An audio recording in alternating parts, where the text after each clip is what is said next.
Mr. Foley, do I know you? Are you here? A virgin! Another virgin. Godfrey Daniel. Wait a second, yes. Come on up, come on up, come on up, come on up.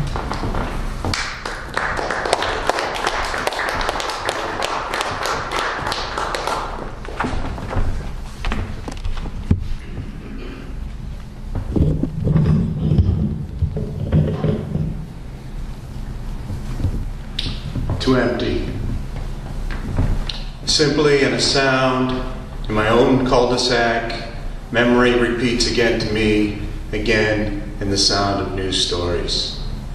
A younger neighbor, often after dinner, in his own yard, casually practices with friends and emptied cans, his own version of survival. Hundreds of rounds in an evening, not hunting. And that his weapon is familiar to me, like a tone of voice. Its unforgotten tenor turns to my heart, its sound involuntarily cocking my head like a dog. The seemingly connected, continuous percussive bursts, distinct but hollowed, carried from uphill and across a road into my own hard-won acres of wood, acres I barely own.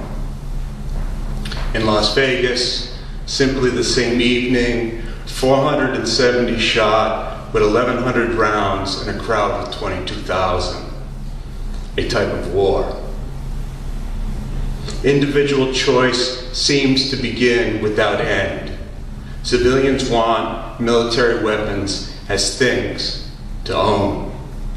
Their own, for better or for worse, for the protection of their families.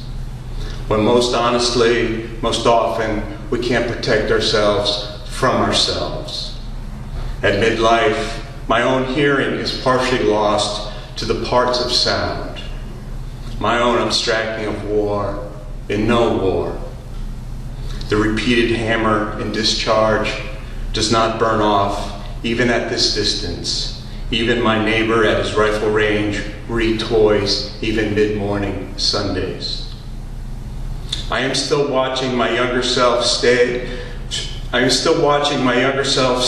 to stay attached to the earth, praying to never have to shoot anyone. After the Marine Corps, I once described the sound of rifle fire at Weapons Training Battalion, Parris Island, as your younger brother banging on broken linoleum with a broken radio antenna in an empty house. What it is really like is laying on the ground, learning to behave with dignity while being abused.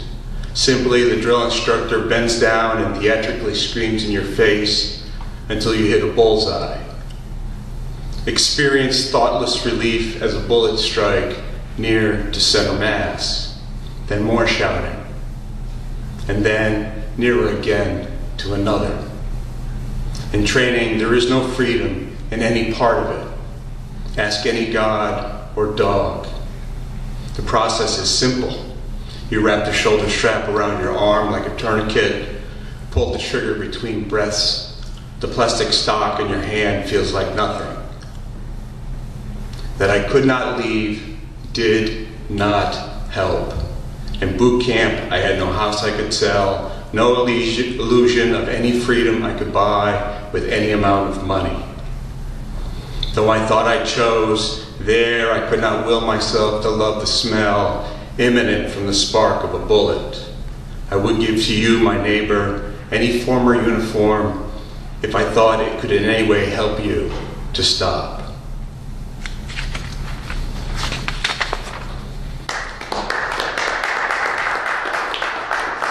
I know my own heart stops. All of sound eventually stops. Willingly or unwillingly, I know the body is the actual site of all pain.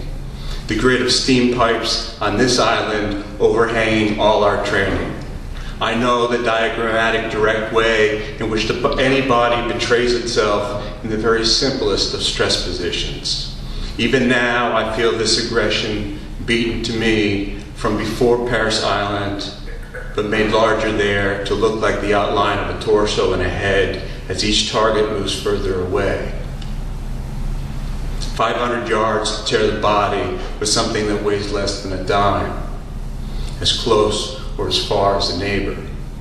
My home in effective range of my neighbor's weapon. Yet I insist we are our actual physical bodies, and only after wounding, after you've had hands inside of you, can happiness be the physical experience of escaping the body. Swim out and back. Swim out as far as you can go and see if you can make it back. Physically test physical boundaries. Lie in dirt, not knowing how you got to shore, propping yourself with your face just inches from the surface of the earth. How badly the lungs can hurt. The risk can seem insignificant.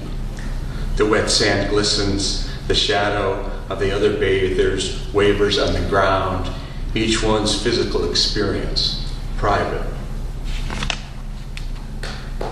I still do not want to be part of any grouping, a clustering of tears, clustered in red, signifying some form of success.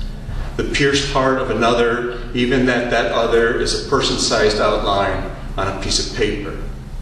I only want to hear the call to pull down all targets from the protected area behind a berm, to know again the relief to be made so simply safe for an hour. This is my rifle. There are many like it, but this one is mine. I was once so tired holding a rifle I could swim no further away from myself, but then was swept further, went out, away from my one apparent body, away from pain, towards no other sight. My heart stopped. In bright light, without sound, I watched, briefly, as strangers. There's no other word but worked on me, so I came down from above. And so made some cell unrecoverable, left as lead to oxidize in a swamp. The chant is unclear because it is our own, because it is too close. Memory does not truly adhere among the often mindlessly cruel stories of Betty Lou in the crushing of some yellow bird's head. Chant only to keep one cadence and a hollowness of boredom. Still taken to knee, my heart's hand keeps closing, pulled again towards hiding, beating one child while holding another. Still taken to knee, waiting by the wane edge of a pine wood. I can know there are trees above me, but can still not now remember any shade. My unpolished boots, undry, embittered. Yellow pollen thickening the ground, littered like brass and sand everywhere.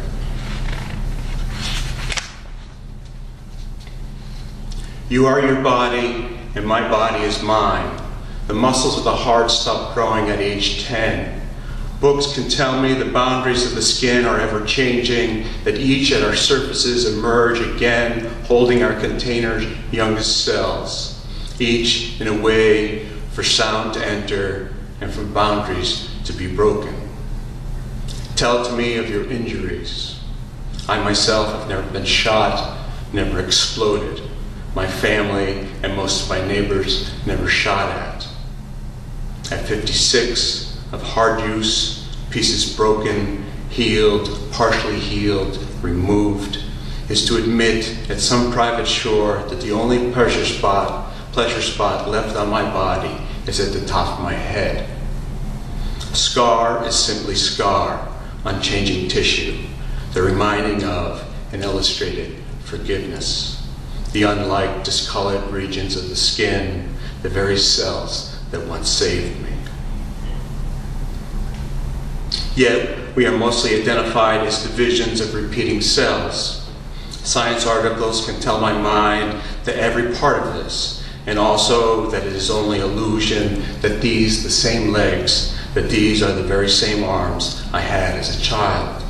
An illusion on which the stray marks of forgiveness remain intimately apparent.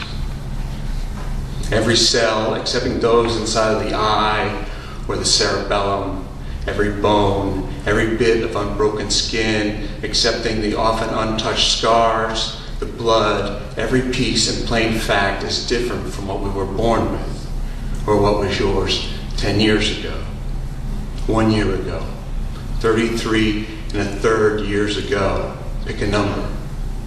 I do not decide this. Our bodies, so like pleasure, elude permanence.